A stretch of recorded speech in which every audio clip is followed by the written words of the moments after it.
Finally, the day has arrived where I can put this into this. And we could have a 6-speed Soarer, and I think it's just gonna transform the whole car. So basically the plan is to do a DIY. That way I can help all you guys with your SCs or Soarers when you wanna do this conversion. So I'm going to try to do as much step by step. Some stuff is kind of self-explanatory, so I might not do every little thing, but I'll at least show you what I did. So let's get started. First things I'm gonna do, remove the driver's side seat. Of course, if you're a Soarer, it's gonna be this side, and sc300 is gonna be on the other side. So get the seat out, that way when you're underneath the dash doing the clutch pedal, you have tons of room and you're not stretched out all crazy. So that's the first thing I would recommend doing. All right, so next what you want to do, get the car on jacks. I have the stock rear wheels under the back. The front isn't as high, but I think it's high enough. If anything, we'll raise it up when we see how low the transmission will go. I disconnected the battery because if the door's open, it's just going to kill the battery. So we'll start draining the fluids, disconnecting little things here and there, probably prep the exhaust to be taken down. Once the majority of that is done, like the little prepping stuff, probably start working on getting the automatic shifter and all that stuff out. So first thing I'm gonna do is drain the transmission. All right, so I'm under the car. The exhaust is out. The transmission's pretty much drained. The drain plug is a 14 millimeter. I got this, there's a heat shield right here with 410s. You got to remove that to get to where we're going to do the drive shaft. Then there's a 12 millimeter bracket that goes across from here to there.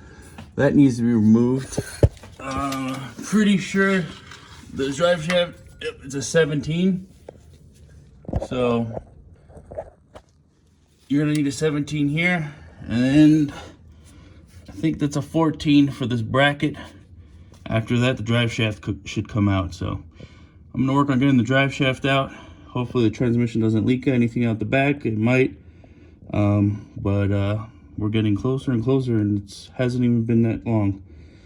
So let's get that. Our my helper Rocco, he came underneath and asked what I was doing, and I'm almost done with the drive shaft. One more bolt to go, and he walked away. All right, so drive shaft is out. It was relatively easy. Like I said, there's 17s here, and then the rubber little insulator, and then the two right here, 1, 2, 14s. And I started to, can't really see it, but I got off one of the transmission lines here. It's a 17, and then there's another one in the front that I'll have to get. But it's getting late, so I'm gonna call it a night and pick up tomorrow. I apologize for the horrible angle, but right now I am, can't even see, taking out the flywheel bolts. They're right where my hand is here. There's a cover. You can't even see it. Well, I guess right here. There's a cover you have to take off. I'm currently doing that. They're 14 millimeter bolts. You got to spin the crank pulley clockwise. That's a 7/8. All right, so starter is out. It's two 14 millimeters. All the what is it? Torque converter bolts are out. I tried to show that, but it's really hard. This, you're gonna need a lot of extensions and a swivel. It's crazy, Chris.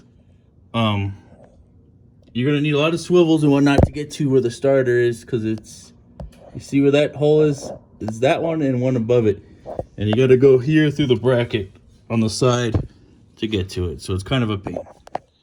All right, so transmission is out. I was not able to record it because I'm by myself. Kind of hard to do that and record, but it is out.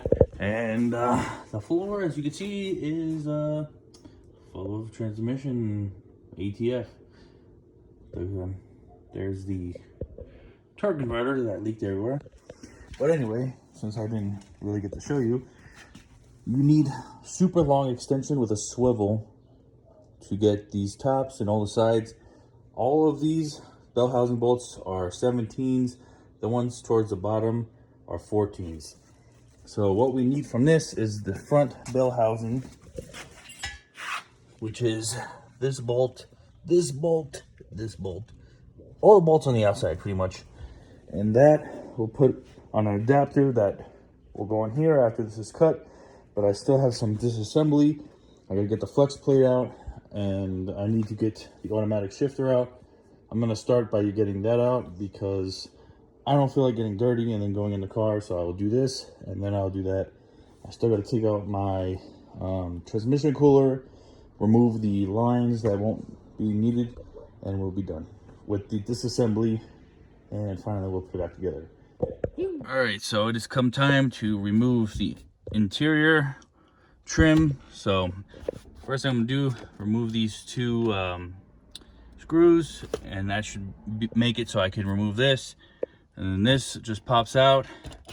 I may or may not have to take out the cup holder, but if I have to, I'll make sure to include that. So let me take this out and see what I end up doing. All right, so to get to this point, I did have to remove this bezel, which is super simple.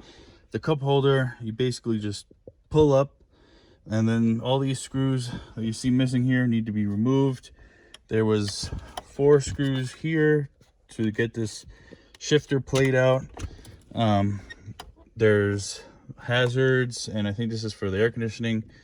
I'm just gonna leave this for the cigarette lighter. And I believe there's gonna be a couple more screws here, a couple 10s. But yeah, once I get it all out, I will make it more clear and concise. So the shifter's out, and it was a pain. I recommend removing the bezel here, because after getting all the plugs out, the 410s, it was still a pain in the ass just because of all this plastic or whatever you want to call it. So you know, it would have taken just a little bit longer just to remove it. You could obviously do it without removing it, but be prepared to have a tight fit. So that was the interior piece to remove. I still got to do the pedal, but that'll be part of the next series where everything goes together. So right now I gotta go underneath and do that. All right, so flex plate is off. It's just a couple 14mm bolts. I use the impact to remove them, pretty easy. All right, so if you're on a stock radiator, this is the intercooler. If you're on the stock radiator, which is over here, you're gonna have the factory transmission cooler lines. But if you have an aftermarket one like me, chances are you have a trans cooler, an aftermarket one. So I gotta remove this, the lines, and then get in there and remove the factory hard lines, which I already did on the other side. I just need to see what's in between here and over there and remove them completely from the car. So that's what I'm gonna do now. Oh, so everything is disassembled, transmission's out, we dropped the exhaust, we removed the automatic shifter, the trans lines, the aftermarket cooler, drive shaft, everything, pretty much everything that needs to come out is now out. So that should cover everything. I know it wasn't super detailed. A lot of these things is real hard to see without a lift or something, but I hope you get like a general idea of what you need to remove to start your 6-speed conversion. So this will be part 1, disassembly.